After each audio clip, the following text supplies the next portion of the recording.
अस्सलामुअलैकुम नाजरीन, इदराक news of India में आप सभी का खैर मकदम है। आइए बढ़ते हैं आज की अहम खबर की जानिब। सरजमीन महबूब नगर में 15 करोड़ रुपयों की लागत से 5 मंजिला इमारत उर्दू घर का शानदार संगे बुनियाद।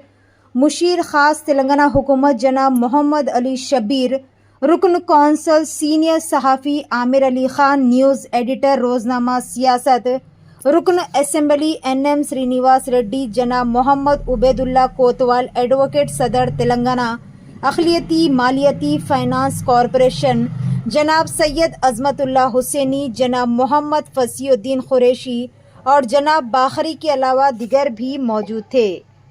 ऐसे ही ख़ास और अहम खबरों से जुड़े रहने के लिए चैनल को लाइक करें, शेयर करें और फॉलो करना ना भूलें।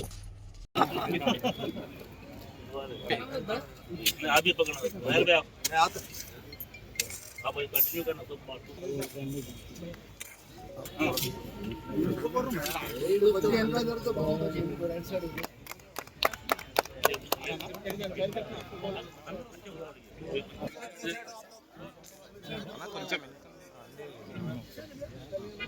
తీసుకోండి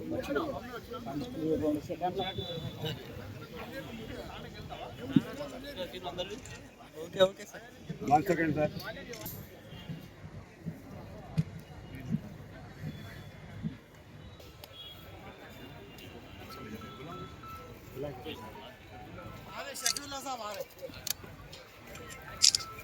भाई जरा जगह तो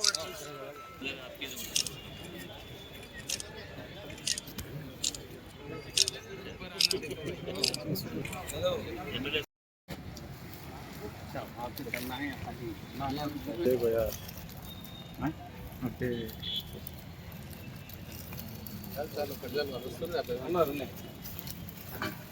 नाना पीछे देखो तशरीफ लाए हैं जिनका हम तहे दिल से खैर मकदम करते हैं। इसके अलावा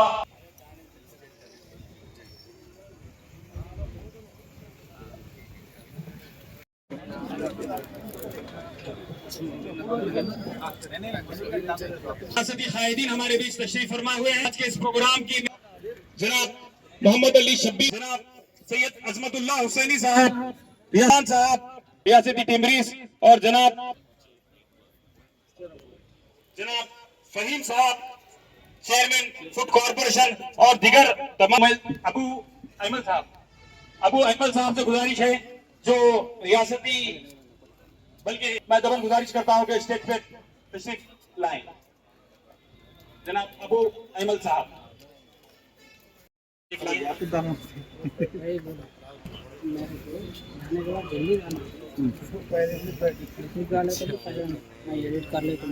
आज का दिन महबूब नगर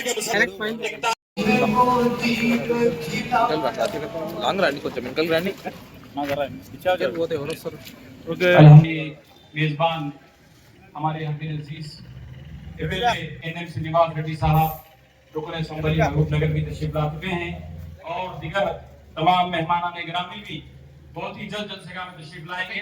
तमाम लोगों से अदबन गुजारिश करता हूं कि वो तमाम जल्द जगह में तशरीफ लाएं।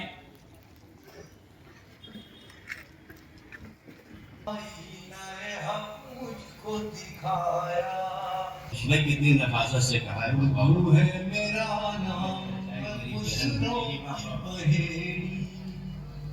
अभी नारायण साहब ने बहुत कुछ फरमाया उर्दू में तारीफ से, तमीज की जरूरत नहीं। आखिरी बात हाजिर करता हूँ नज़म का क्यों मुझको बना। मुशीर साहब ने कहा मोमेंटो अब रियासती चेयरमैन ने मेहनतें कर उनके दिगर तमाम अराकीन मेहनत करके इसको कामयाब बनाया। अस्सलामु अलैकुम रहमतुल्लाहि बरकातहू। आवाज़ ही नहीं आ रही भाई, क्या हो गया? सलाम का तो जवाब दो। ऐसा दिख रहा कि हम लोग कोई ये इतना खुशी का मौका है और एक बहुत बड़े सालों से पेंडिंग काम की आज संग बुनियाद है, तो जोश मनाना चाहिए। एक मेरी तकरीर शुरू करने से पहले एक मिसाल देता हूँ। अल्लाह के रसूल मोहम्मद मुस्तफ़ा सल्लल्लाहु अलैहि वसल्लम जब मस्जिद नबवी में तशरीफ़ फरमा होते अब इस्लाम में दाखिल होने से पहले भी कोई कबीले का सरदार या कबीले के लोग आते या बद्दू आते तो अल्लाह के रसूल सल्लल्लाहु अलैहि वसल्लम अपने बाजू में बिठा लेते जब तक वो इस्लाम कबूल नहीं करा। लेकिन मस्जिद नबवी में बिठाकर उससे गुफ्तगू करने के बाद वो इतना होता और सीधा कबीले में जाता। उसके साथ साथ तमाम कबीले वालों को इस्लाम में दाखिल करके हुजूर को लिखा है, जैसे को लिख के बताए कि भाई हम नमाज में एक है। बाहर निकलने के बाद पत्थर फोड़ने वाला पत्थर फोड़ने वाले को देख लेना, सांपों वाला सांपों वालों को बच्चे को देख लेना। अच्छी खूबसूरत बच्ची सांपों वाली ग्रंथ कर लो, बोला है क्या है जी सांपों वाले को बच्चे करता हूँ मैं, ऊपर ही पलट के मारने को चाहता हूँ।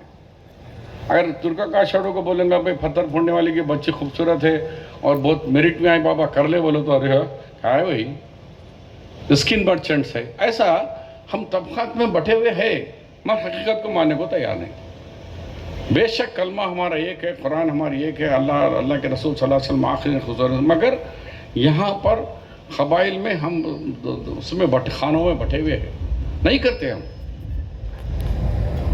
आज हमसे भी अच्छे पैसे वाले हैं, कुछ पत्थर फोड़ने खानदान के लिए काफ़ी महबूब है, इसलिए कि महबूब नगर को मेरे दादा आते थे और महबूब नगर से उनकी बहुत ज़्यादा वाबस्तगी थी। महबूब नगर से सिर्फ थोड़ी दूर पर रायचूर जो मुकाम है, वहाँ पे मेरी वालदा का पैदाइश का मुकाम है। तो इसी एतबार से मैं समझता हूँ कि महबूब नगर मेरे लिए भी महबूब है। बहुत दिनों से ये कोशिश रही थी, पिछले 10 सालों में शोएब साहब आए थे, बहुत सारे लोग आए थे महबूब नगर से, आके यहाँ पे नुमाइंदगी किए थे कि किस तरीके से यहाँ पे नाइंसाफ़ी हो रही है। वो अखबार के ज़रिए उस वक्त हमने काफ़ी आवाज़ उठाई थी और ये तवक्को तो थी श्रीनिवास रेड्डी साहब से कि वो यहाँ पे जीत जाएंगे, इसलिए कि पहली उनसे मेरी मुलाकात जो हुई थी, मेरे जो चचा थे ज़हीरुद्दीन अली खान साहब, उनके कमरे में हुई थी मुलाकात। तो वहीं पर ये अंदाज़ा लगाया गया था कि महबूब नगर से तो 10 सीट के 10 कांग्रेस के हक़ में जाने वाले हैं। काफ़ी चीज़ हुई थी, लेकिन उर्दू घर के मौके पे मैं पूरे महबूब नगर के उर्दूदान हजरात को, ख़ास तौर पे रुकन असम्बली महबूब नगर और उबैदुल्लाह कोतवाल साहब को और आप सबको मुबारकबाद देता हूँ कि एक अच्छा काम हो रहा है। ये तो कहीं पर भी हो, चूँकि मैं कॉरपोरेट बैकग्राउंड से आ रहा हूँ, तो मैं ये कह रहा हूँ कि हर एक का सेल्फ रिलायंस कम होना चाहिए, सेल्फ सफिशिएंट हो जाना चाहिए। वो इदारा अगर सेल्फ सफिशिएंट हो जाता है, और पर देखिए ऐसा है कि वक्त की तंगी है, इंशाल्लाह ताला और ऐसे महफिलें होंगी, उबैदुल्लाह कोतवाल साहब जिस तरह यहाँ पे बुलाए हैं उसमें बात होगी, लेकिन ऐसा काम होना चाहिए कि, या मेरा विज़न ये है कि इन 5 सालों में ऐसा काम हो जिससे कि हमारी माशी, तहजीबी, ज़बान की, समाजी हर किस्म से हमारी तरक्की हो। मैं बहुत सारे ऐसे लोगों से वाकिफ़ हूँ जिनकर आते आते मैं आप लोगों से मिलते रहा हूँ, तो मैं समझता हूँ कि आइंदा जो महफिल जमेगी वो इंशाल्लाह ताला बाज़ाब्ता तौर पे एक कॉन्क्रीट महफिल रखेंगे, जिसमें हम बैठ के तफसीली तबादला ख्याल करेंगे और उस आने की कोशिश करेंगे। मैं वक्त ज़्यादा नहीं लूँगा, मैं शुक्रिया अदा करूँगा कि उबैदुल्लाह कोतवाल साहब ने एनएम श्रीनिवास रेड्डी साहब की सदारत में मुनक़िद होने वाले इस उर्दू घर के संगे बुनियाद के प्रोग्राम में मुझे बुलाया है। मैं आप सबका भी शुक्रिया अदा करते हुए यहाँ से रुखसत लेता हूँ। बहुत बहुत शुक्रिया। हमारी सरकार ने आपके दर्द को अपना दर्द समझा, आपके अरमान को अपना अरमान समझा, और आज ये उर्दू घर आप सबके सामने है, एक नई उम्मीद, एक नई पहचान के साथ। ये सिर्फ एक इमारत नहीं, ये हमारी तहजीब है, हमारी पहचान है, हमारी जुबान है, और एक नई शुरुआत है। मजहब घर के दरवाजे तक, सियासत इलेक्शन तक, तरक्की और इंसानियत कयामत तक, ये हमारा मानना है, हम सबका मानना है। ये सफर सिर्फ हमारा नहीं, पूरी इंसानियत की है। इल्म वो रोशनी है, हर अंधेरे को दूर करती है। ऊपर वाला एक पैगाम भेजा है, हम सबको मालूम है। इल्म हासिल करना हर इंसान, मर्द और औरत का फर्ज है। इल्म ही वो जरिया है जो एक कमजोर को ताकतवर बनाता है। जहालत को खत्म करता है और इंसानियत को बुलंदी देता है। उर्दू घर एक मरकज होगा जहां हमारी नई नस्ल तालीम हासिल करेगी, अपनी जुबान, अदब और तहजीब को समझेगी। ये जगह सिर्फ किताबों का जगह नहीं है, ये जगह दिल से दिल जोड़ने का जगह है, सोच को बदलने का जगह है और इंसानियत को आगे बढ़ाने की जगह है। ये आज जब हम उर्दू घर की बुनियाद रख रहे हैं तो ये वादा भी हम करना है, इल्म को अपनी जिंदगी का हिस्सा बनाएंगे, अपने बच्चों को तालीम दिलाएंगे, अपनी बेटियों को भी आगे बढ़ाने का एक मौका देंगे, क्योंकि तालीम के बगैर ना कौम बनती है, ना देश बनता है, ना इंसानियत को आगे बढ़ाने का रीजन बनता है। तालीम के बगैर ना कौम बनती है, ना इंसानियत बची रहती है। इसीलिए इल्म बहुत अहम है। इसीलिए हमारा उर्दू घर महबूब नगर में इतने बड़े मेहमान, अपने इम्पोर्टेंट लीडर से जो तेलंगाना के, उसको यहाँ बुला के एक बड़ा इवेंट, महबूब नगर शहरी नहीं पूरा तेलंगाना इसको एक एग्जाम्पल के तौर पे देखना है, इसलिए इतना बड़ा जलसा हम यहाँ करने वाले हैं, कर रहे हैं। ये उर्दू घर क्या चीज है?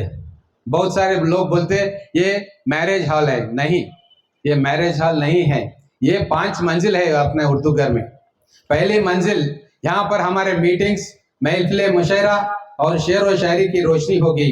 यहाँ मीर गालिब और फैज की आवाज गूंजेगी और नई नस्ल अपनी सोच को इज़हार करेगी। दूसरी मंजिल यहाँ तालीमी कमरे हैं, हमारे बच्चे, हमारी बेटियां उर्दू और दूसरी तालीमात हासिल करेंगे, यहाँ से तालीम की रोशनी हर घर तक पहुंचेगी। तीसरी मंजिल यहाँ एक बेमिसाल लाइब्रेरी होगी, जहाँ इल्म का खजाना होगा, किताबें, रिसर्च और तहकीकात सब कुछ एक छत के नीचे होगा। और चौथी मंजिल यहाँ मेहमानों के लिए आराम फरमाने के लिए कमरे भी होंगे, दूर दराज से आने वाले दोस्तों के लिए सुकून और इज्जत का इंतजाम भी होगा। और 5वीं मंजिल यहाँ एक खूबसूरत डाइनिंग हॉल होगा, जहाँ सब मिलकर बैठेंगे, खाएंगे और आपस में गपशप करेंगे, मोहब्बत बताएंगे। आज मैं फख्र से कहता हूं कि उर्दू घर सिर्फ एक इमारत नहीं, बल्कि हमारे जज्बात, हमारे अरमान और हमारी एकता की मिसाल है। हमारी एकता की मिसाल है ये उर्दू घर। आइए हम सब मिलकर इस उर्दू घर को इल्म, तहजीब और मोहब्बत का मरकज बनाए। ये हमारी नई नस्ल के लिए रोशनी का चिराग बनेगा। ऊपर वाला हम सबको इस उर्दू घर की खिदमत की तौफीक दे और हमारी जुबान, हमारी तहजीब और हमारी एकता को कायम रखे। और ढूंढ के एक शेर भी निकाला है। ये उर्दू घर है चिराग तहजीब और इल्म का, यहाँ हर लफ्ज में खुशबू है मोहब्बत और अमन का। उर्दू घर में सजी है मीर व गालिब के महफिल, ये इल्म और अदब का मरकज हमारी शान और मंजिल है। शुक्रिया।